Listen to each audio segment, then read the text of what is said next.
Anche Hernanes viene spedito negli spogliatoi, entra in campo l'ex Matusalem. Vediamo adesso la prospettiva tattica della Lazio come cambia.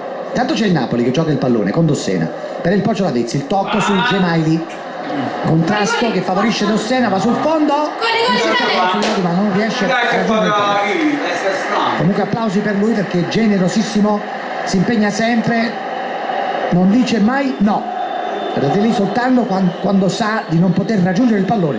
Si ferma Hernanes che scalcia la panchina per questo cambio che evidentemente non accetta.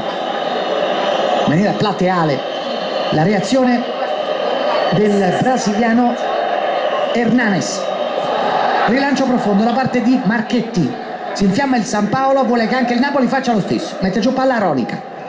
Allunga verso Lavezzi, lo stop di petto, cercare Gemaili e poi centrale per Hamsik. Dai ragazzo, fatti insegnare che non ti prendo. Fuori gioco. Chi è se va fuori gioco? Perché? Guardate Mazzarri che infatti non è d'accordo, ma non era fuori gioco.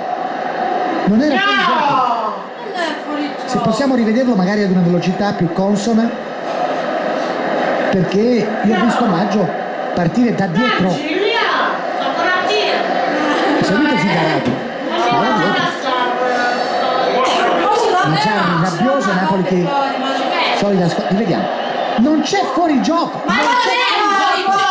non c'è fuori gioco. Il signor Nicoletti ha preso fischi per fiaschi e speriamo che adesso possa guardare meglio l'andamento del match, perché letteralmente tolto un gol al Napoli. Il signor